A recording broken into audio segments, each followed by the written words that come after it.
చూస్ country delight, live better. ఇప్పుడే country delight app ని download చేసుకోండి. బలూచిస్తాన్ లో ఏం జరుగుతుంది? ప్రపంచం మొత్తం ఇదే ఆసక్తిగా గమనిస్తున్నటువంటి పరిస్థితి ఇప్పుడు నెలకొని ఉంది. బలూచిస్తాన్ లో పాకిస్తాన్ ఆర్మీని తునకలు చేస్తున్నటువంటి పరిస్థితి. రోజుకొక వీడియో బలూచిస్తాన్ ఆర్మీ రిలీజ్ చేయడం సంచలనంగా మారుతుంది. తాజాగా గత వారం రోజుల్లో కొన్ని దాడులు జరిగినాయి.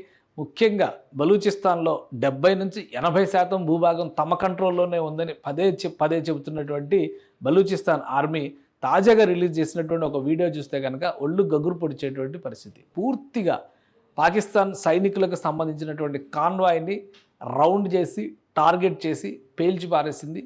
దాదాపు 14 మంది సైనికులు ఈ ఘటనలో చనిపోయారు. వాహనాలకు సంబంధించి అయితే పెద్ద ఎత్తున విధ్వంసం జరిగిందని చెప్పని బలూచిస్తాన్ ఆర్మీ ప్రకటించుకుంది. దానికి సంబంధించినటువంటి తాజా దృశ్యాల్ని రిలీజ్ చేసింది. ఒకవైపు ప్రజా పోరాటాలు బలూచిస్తాన్లో జరుగుతున్నాయి, మరోవైపు బలూచిస్తాన్ని గుర్తించాలనేటువంటి డిమాండ్తో వివిధ దేశాల అధికారిక ఎంబసీల ముందర, వివిధ దేశాల్లో పాకిస్తాన్ ఎంబసీల ముందర ప్రధానంగా ఆందోళనలు చేస్తున్నారు బలూచిస్తాన్ సింపథైజర్స్.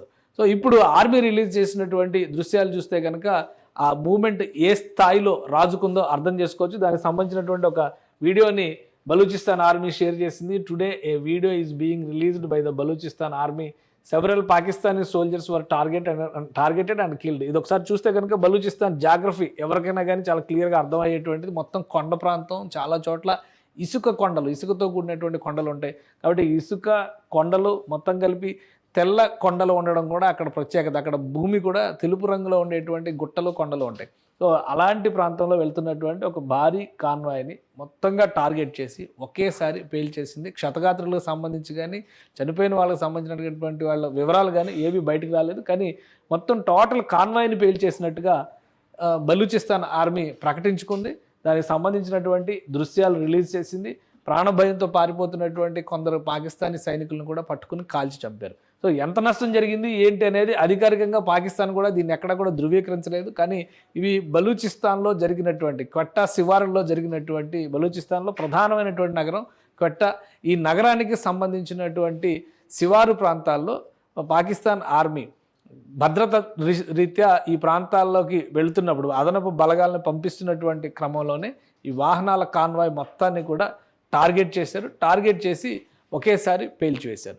గత 2-3 నెలలుగా ఇలాంటి ఘటనలు యథేచ్ఛగా జరుగుతున్నాయి. బలూచిస్తాన్ ఆర్మీకి అడ్డు లేనటువంటి పరిస్థితి పాకిస్తాన్లో ఉందనేటువంటి ప్రచారం కూడా జరుగుతుంది. అయితే పాకిస్తాన్ ఖండిస్తుంది వీటన్నిటిని కూడా. 3 రోజుల క్రితం ఒక బలూచ్ జర్నలిస్ట్ని ఇంటికి వెళ్ళి పాకిస్తాన్ సాయుధ బలగాలు కాల్చేసిన తర్వాత ఉద్రిక్తతలు మరింతగా పెర్చిరెల్లుతున్నటువంటి పరిస్థితి ఉంది. సో శివారు ప్రాంతం క్వెట్టా నగరాన్ని ఆక్రమించుకునేటువంటి ప్రయత్నాల్లో బలూచిస్తాన్ ఆర్మీ తన గెరిల్లా యుద్ధ పరంపరని కొనసాగిస్తుంది.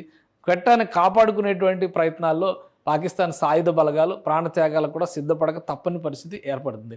మొత్తం మీద పాకిస్తాన్లో ప్రధానమైనటువంటి ప్రావిన్సు బలూచిస్తాన్, అన్నిటికంటే పెద్ద ప్రావిన్సు. భూభాగం రీత్యా చూస్తే ఇది సువిశాలమైనటువంటి ప్రావిన్సు. జనాభా రీత్యా చూస్తే కొంత తక్కువ జనాభా ఉన్నప్పటికీ కూడా బలూచీలు ప్రత్యేక ఐడెంటిటీ కోసం దశాబ్దాలుగా పోరాటం చేస్తున్నారు. తమను బలవంతంగా పాకిస్తాన్లో విలీనం చేశారనేటువంటి వాదన మొదటి నుంచి వినిపిస్తున్నారు. అదే క్రమంలో పాకిస్తాన్ ప్రభుత్వం, సైన్యం పెద్ద ఎత్తున అణిచివేతకు పాల్పడుతుంది. హక్కుల ఉద్యమకారుల్ని మాయం చేయడం, వారి హత్యలు చేయడం, ఇది సర్వసాధారణంగా జరిగిపోతుంది అనేటువంటి ఆరోపణలు వస్తున్నాయి. పెద్ద ఎత్తున జరుగుతున్నటువంటి ప్రజాస్వామ్య ఆందోళనలు ఒకవైపు, ఆర్మ్డ్ స్ట్రగుల్ మరొక వైపు, ఇవి రెండూ కలిపి స్వతంత్ర బలూచిస్తాన్ ఆవిర్భవించినట్టేననేటువంటి ప్రకటన చేస్తుంది. ఇటువంటి దృశ్యాలు వచ్చినప్పుడు మాత్రం ఖచ్చితంగా పాకిస్తాన్ తీవ్రమైనటువంటి ప్రతికూలతను ఈ ప్రాంతంలో ఎదుర్కొంటున్నటువంటి సంకేతాలు అయితే చాలా స్పష్టంగా కనిపిస్తున్నాయి. సుమన్ టీవీలో మీ పర్సనల్ అండ్ బిజినెస్ ప్రమోషన్స్ కోసం కింది నెంబర్కి కాంటాక్ట్ చేయండి.